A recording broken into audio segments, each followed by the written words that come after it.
नमस्ते दोस्तों। आज हम बात करने वाले हैं एक ऐसे दर्शन की जो जीवन से जुड़े गहरे सवालों के जवाब देने की कोशिश करता है। तो बने रहें वीडियो के अंत तक। एग्जिस्टेंशलिज्म, अस्तित्ववाद, यह एक दार्शनिक विचारधारा है जो मानव जीवन के अर्थ, स्वतंत्रता और व्यक्तिगत जिम्मेदारी पर केंद्रित है। यह कहता है कि जीवन का कोई तयशुदा अर्थ नहीं होता। प्रत्येक व्यक्ति को अपने जीवन का अर्थ स्वयं निर्धारित करना होता है। यह कहता है कि इंसान अपनी पसंद, निर्णय और कर्म के माध्यम से अपना अस्तित्व बनाता है। यह दर्शन प्रश्न उठाता है, मैं कौन हूं और मेरे जीवन का उद्देश्य क्या है? उदाहरण, जैसे कोई व्यक्ति चोर है तो वह अपने कर्मों, निर्णय और परिस्थितियों के अनुसार चोर है। यह नहीं कि किसी ऊपर वाले ने उसके जीवन का एक निश्चित अर्थ पहले से निर्धारित किया था। और अगर ऐसा है, तो उसके चोरी करने की जिम्मेदारी कौन लेगा? क्या भगवान? मैं कौन हूं? अस्तित्ववाद इस सवाल का जवाब बड़े आसान तरीके से देता है। ये कहता है, तुम वही हो जो तुम खुद बनाते हो। यानी तुम्हारा वजूद कोई तयशुदा चीज नहीं है जो ऊपर वाला या समाज तुम पर थोप दे। तुम्हारी पहचान तुम्हारे फैसले, तुम्हारी पसंद और तुम्हारे कर्मों से बनती है। उदाहरण, मान लो तुम सोच रहे हो, मैं कौन हूं? एक स्टूडेंट, एक दोस्त या बस एक इंसान जो रात के अंधेरे में तारों को गिन रहा है। अस्तित्ववाद कहता है, तुम वह हो जो तुम चुनते हो। अगर तुम गायक बनना चाहते हो तो गाओ। अगर दुनिया घूमना चाहते हो तो बैग उठाओ।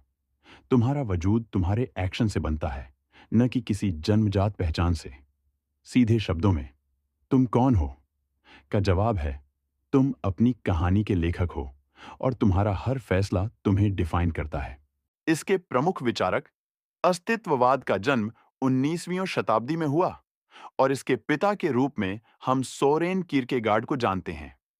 उन्होंने कहा कि हर व्यक्ति को अपने अस्तित्व के सवालों का जवाब खुद ढूंढना चाहिए। बाद में ज्यां पॉल सार्त्र ने इस विचार को और विस्तार दिया और कहा, मनुष्य पहले अस्तित्व में आता है, फिर अपना अर्थ खुद बनाता है। इसके अलावा नीत्शे, हाइडेगर और कामू जैसे दार्शनिकों ने भी इसमें अपना योगदान दिया। अस्तित्ववाद के दो भाग हैं। अस्तित्ववाद को कोई सख्त हिस्सों में बांटा नहीं गया है, लेकिन इसे समझने के लिए इसे दो प्रमुख धाराओं में देखा जा सकता है। एक ईश्वरवादी अस्तित्ववाद, थिस्टिक एग्जिस्टेंशियलिज्म। ये वो धारा है जो मानती है कि भगवान हो सकता है, लेकिन फिर भी इंसान को अपनी जिंदगी का अर्थ खुद बनाना पड़ता है। सोरेन कीरकेगार्ड इस धारा के बड़े खिलाड़ी हैं। उन्होंने कहा कि भगवान के साथ तुम्हारा रिश्ता निजी है और तुम्हें अपने विश्वास और फैसलों से अपने जीवन का मतलब ढूंढना है। उदाहरण, मान लो तुम भगवान में यकीन करते हो, लेकिन तुम्हें लगता है कि भगवान ने तुम्हें आजादी दी है कि तुम अपनी जिंदगी का रास्ता चुनो। जैसे तुम प्रार्थना करते हो, लेकिन ये तुम पर है कि तुम डॉक्टर बनो या पेंटर। 2. नास्तिक अस्तित्ववाद, एथियस्टिक एग्जिस्टेंशलिज्म। ये धारा कहती है कि भगवान है ही नहीं और इसलिए जीवन का कोई तय अर्थ नहीं है। इंसान को पूरी तरह से अपनी जिम्मेदारी लेनी पड़ती है। ज्यां पॉल सार्त्र और अल्बेयर कामू इस धारा के सुपरस्टार हैं। सार्त्र ने कहा, इंसान पहले पैदा होता है, फिर वो खुद तय करता है कि वो क्या बनेगा। उदाहरण, अगर तुम भगवान में यकीन नहीं करते, तो अस्तित्ववाद कहता है, कोई बात नहीं, तू अपनी जिंदगी का मालिक है। तू चाहे जो बने, वो तेरा फैसला है। जैसे तू एक बिजनेसमैन बने या सोशल वर्कर, ये तुझ पर है। अस्तित्ववाद का महत्व। तो दोस्तों, अस्तित्ववाद क्यों महत्वपूर्ण है?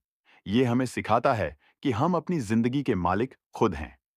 चाहे कितनी भी मुश्किलें आएं, हमें अपने रास्ते खुद चुनने होते हैं। यह दर्शन हमें हिम्मत देता है अपने सपनों को जीने की और अपने जीवन को एक नई दिशा देने की। तो दोस्तों, आपको क्या लगता है? क्या आप भी अपने जीवन का अर्थ खुद निर्धारित करते हैं? नीचे कमेंट में अपने विचार जरूर बताएं। अगर यह वीडियो पसंद आया, तो द फिलोसोफर को लाइक, शेयर और सब्सक्राइब करना ना भूलें। मिलते हैं अगले वीडियो में।